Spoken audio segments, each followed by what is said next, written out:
Hello दोस्तों, राज MD online channel में आप सभी का स्वागत है। मैं मोहित दादरवाल। आज की क्लास है हमारी यानी लोहा युगीन सभ्यता। लोहा युगीन में हमने यूनान सभ्यता पढ़ चुके थे पिछली, यानी यूनान सभ्यता। यूनान सभ्यता एक एजियन सागर के किनारे विकसित हुई थी। कहाँ पे? एक एजियन सागर, एजियन सागर के किनारे क्या हुई थी? विकसित हुई थी। इसके दो केंद्र थे, एक तो एंथेस, दूसरा स्पार्टा। यानी इसके क्या थे? दो केंद्र थे।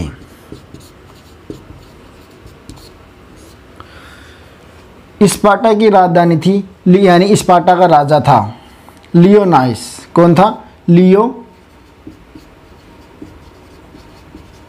लियोनाइस था। स्पार्टा का राजा कौन था दोस्तों?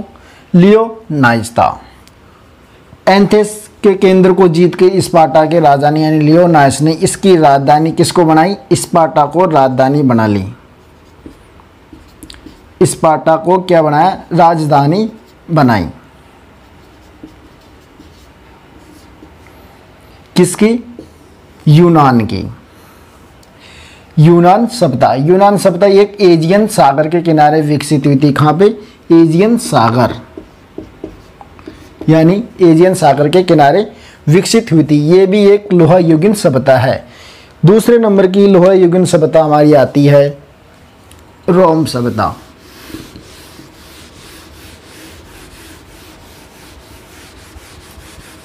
कौन सी आती है हमारी?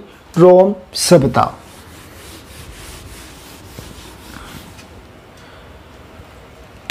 यानी लोहा युगीन की दूसरी सभ्यता।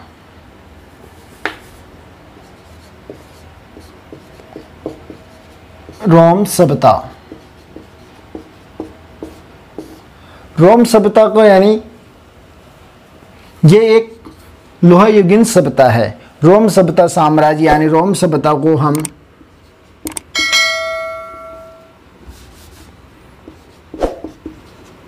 रोम सभ्यता तीन भागों में, या रोम साम्राज्य को यानी रोम सभ्यता या रोम साम्राज्य को यानी राजनीतिक दृष्टि से हम इसके यानी तीन भागों में बांट सकते हैं। पहला भाग हमारा आता है राजतंत्रात्मक।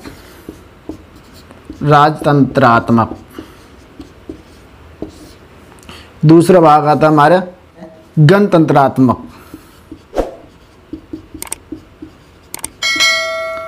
क्या आता है? गणतंत्रात्मक।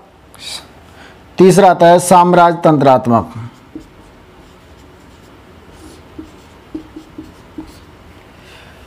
राजतंत्रात्मक का काल होता है 753 ईस्वी से 753 ईसा पूर्व से लेकर यानी 510 ईसा पूर्व। कब तक होता है? 753। कब से? 753 से 510 ईसा पूर्व से लेकर, यानी इसका काल होता है हमारी राजतंत्रात्मक का काल होता है, यानी रोमन सभ्यता में। उसी प्रकार गणतंत्रात्मक का होता है, यानी 510 ईसा पूर्व से 510 ईसा पूर्व से 27 ईसा पूर्व। कितने? 27 ईसा पूर्व। यानी गणतंत्रात्मक काल होता है 510 ईसा पूर्व से 27 ईसा पूर्व तक।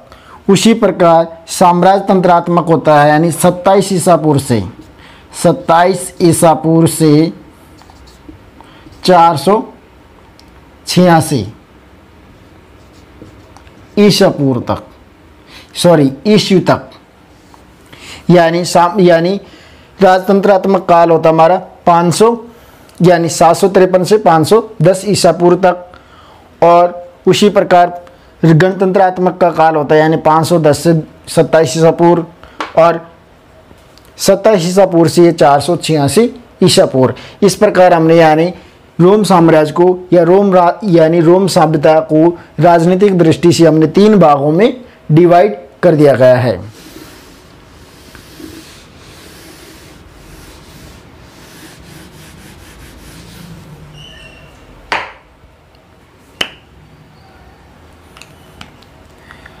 रोम सभ्यता, यानी रोम सभ्यता, देखो प्राचीन सभ्यता किसी न किसी नदी के किनारे क्या हुई थी, विकसित हुई थी। उसी प्रकार रोम सभ्यता यानी पो नदी, कौन सी, पो या पा नदी, या पो या पा और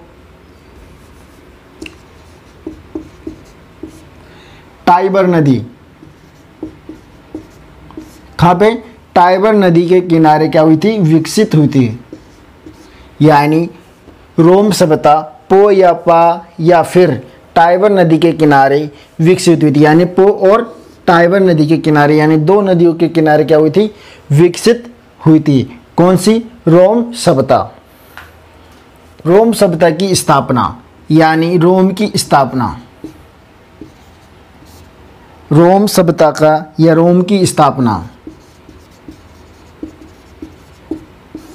रोम की स्थापना दोस्तों कब हुई थी दोस्तों, इसकी स्थापना हुई थी यानी 735 ईसा पूर्व में। कब हुई थी, 735 ईसा पूर्व में।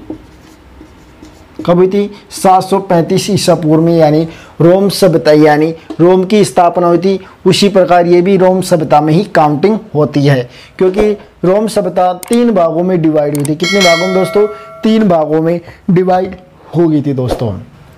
उसी प्रकार दोस्तों हमारा अगला आता है, यानी एक राजा हुआ करता था। क्या हुआ था, एक राजा हुआ करता था, कार्थेज। ये इटली का राजा हुआ करता, किसका, इटली का।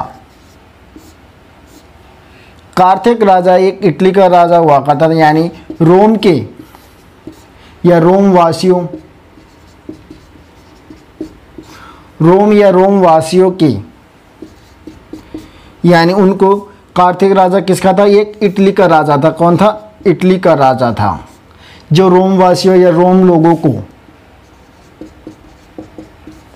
अपने अधीन कर लिया था। क्या कर लिया था, अपनी अधीन, या फिर उस पर शासन कर लिया था। यानी रोम वासियों पे क्या कर लिया था, अधिकार कर लिया था या शासन कर लिया गया था। किस पे, किसने, एक कार्थेज राजा ने। एक राजा और रोम वासियों के बीच में क्या हुआ, इन पे शासन किया तो इनके बीच में एक युद्ध हुआ था। उसे फ्यूजियन युद्ध कहा जाता है। क्या कहा जाता है, फ्यूजियन या फ्यूशियन। कौन सा, फ्यूनियन।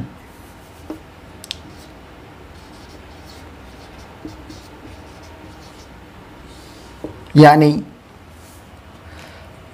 इटली के द्वीप पर निवास करने वाले लोग रोमन वासियों और कार्थेज यानी इटली के राजा दोनों के बीच में क्या एक युद्ध हुआ था।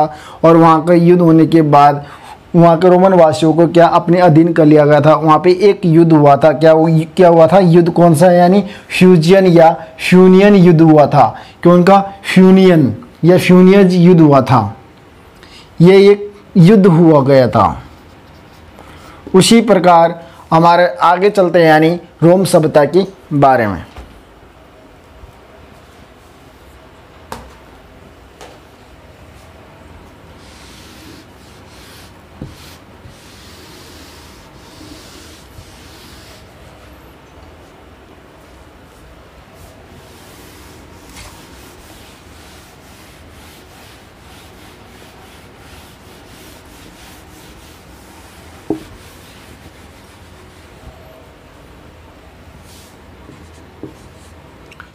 यह जामा का युद्ध हुआ था।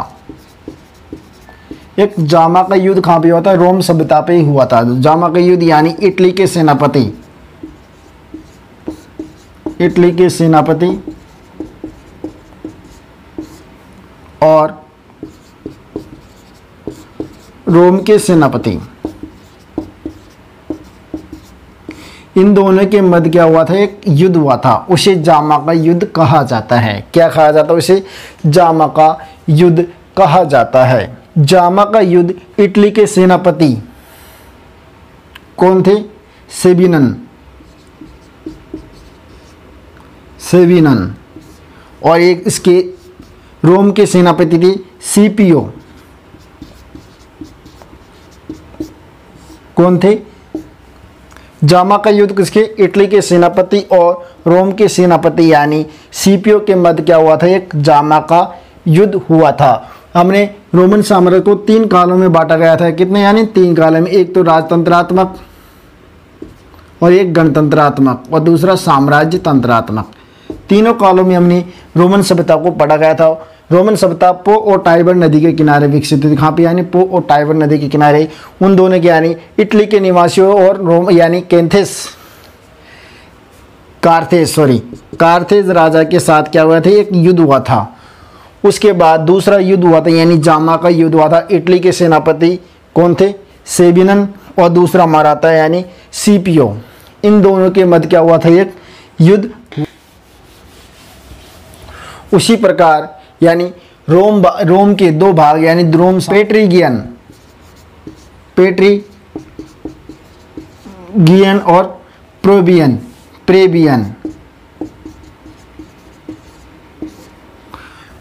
इसको प्लेबियन भी बोला जाता। प्रेबियन को क्या बोला जाता? प्लेबियन।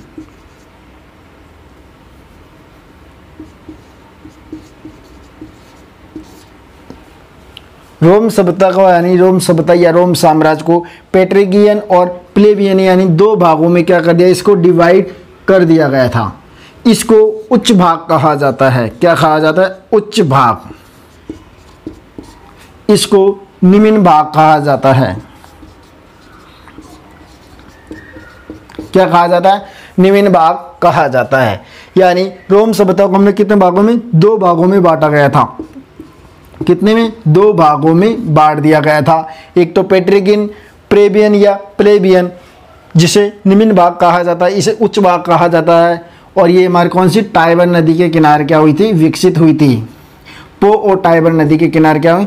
विकसित हुई थी। कार्थेज राजा एक हुआ करता। क्या हुआ था? राजा था जो इसने इटली के या रोमन वासियों के ऊपर अधिकार कर लिया गया था। इस प्रकार हमारी यानी रोम सभ्यता कंप्लीट होती है। ये हमने ओनली परिचय के रूप में पढ़ा गया है। अगली हमारी आती है ईरान।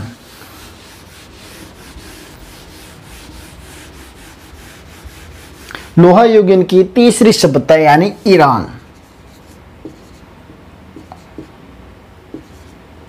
कौन सी आती है? ईरान। ईरान को पारसी भी कहा जाता है। पारस यानी ईरान। और ईरान का आधुनिक नाम है यानी क्या नाम है? पारसी। आधुनिक नाम क्या है? पारसी।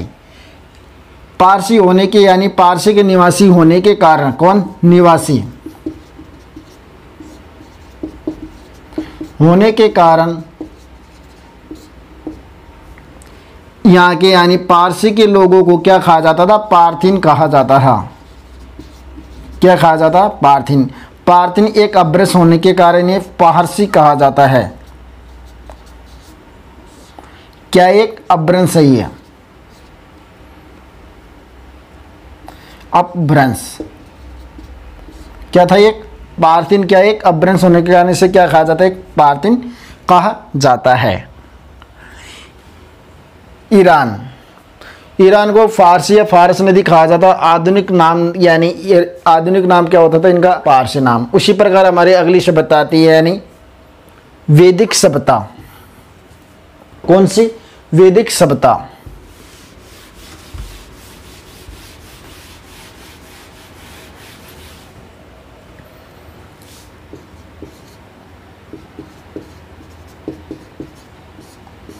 वैदिक सभ्यता दोस्तों, वैदिक सभ्यता यानी ये हमारी एक प्राचीन सभ्यता मानी जाती है। क्या मानी जाती है? ये एक प्राचीन सभ्यता। प्राचीन सभ्यता। वैदिक सभ्यता में हमने यानी वैदिक में सभ्यता की उत्पत्ति आर्यों से मानी जाती है। किससे मानी जाती है? उत्पत्ति किससे? आर्यों से मानी जाती है। किसे? आर्यों से वैदिक सभ्यता की क्या मानी जाती है? उत्पत्ति मानी जाती है। दोस्तों वैदिक सभ्यता में हम पढ़ेंगे ऋग्वैदिक काल,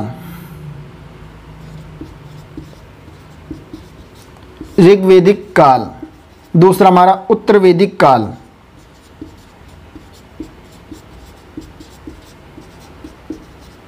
यानी हम तीन काल पढ़ेंगे, दो काल पढ़ेंगे सॉरी, ऋग्वैदिक काल और हमारा उत्तर वैदिक काल।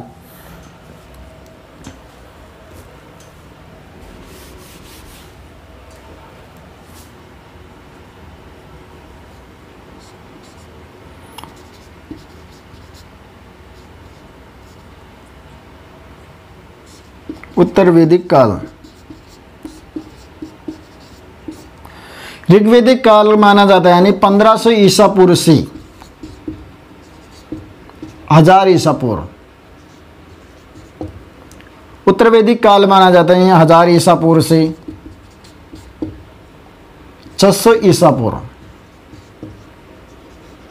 कितना माना जाता है, यानी 1500 ईसा पूर्व से 1000 ईसा पूर्व हमारे ऋग्वैदिक काल माना जाता है, और उत्तर वैदिक काल यानी 1000 ईसा पूर्व से 600 ईसा पूर्व माना जाता है दोस्तों। यानी वैदिक सभ्यता क्या थी, एक प्राचीन सभ्यता मानी जाती है। इसकी उत्पत्ति आर्यों से मानी जाती है, और इसे ही वैदिक सभ्यता को एक ग्रामीण सभ्यता भी बोला जाता है। क्या नाम है इनका, प्राचीन नाम ग्रामीण सभ्यता। ग्रामीण सभ्यता यानी यहाँ पे लोग, यानी प्राचीन लोग क्या निवास करते थे, इस कारण में क्या कहा जाता है, यानी ग्रामीण सभ्यता भी कहा जाता है। हमारी अगली सभ्यता आती है, अगला आते है हमारी संस्कृति।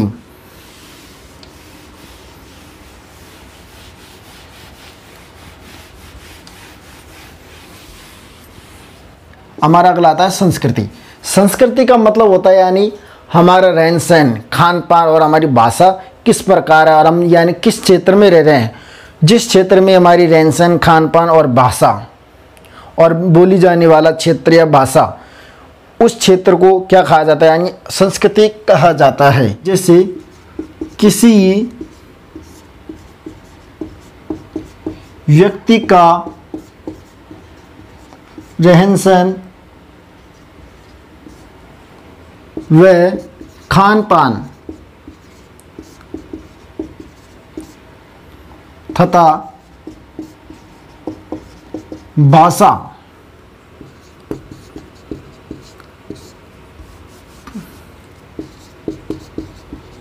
किसी क्षेत्र विशेष के रूप में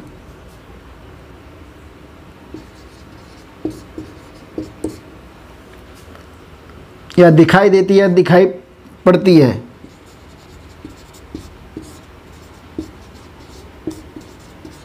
उसे संस्कृति कहा जाता है। क्या कहा, संस्कृति कहा जाता है।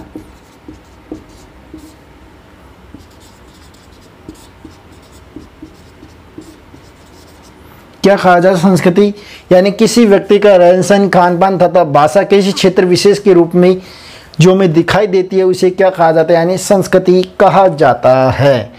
अगला हमारा आता है यानी कला।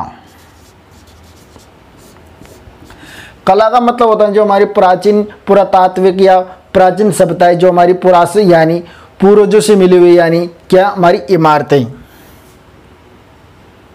विरासत,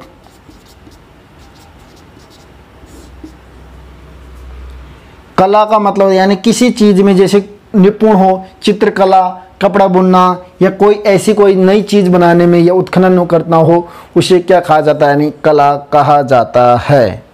उसी प्रकार हमारा आता है विरासत।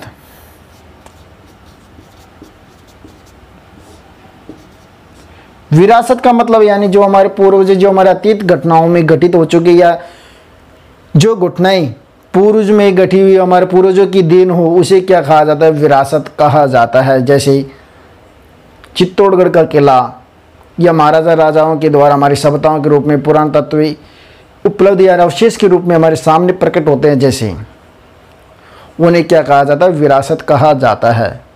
दोस्तों, और आपको हमारा वीडियो अच्छा लगा तो आप अधिक से अधिक शेयर कीजिए और सब्सक्राइब जरूर करना दोस्तों। और पूरा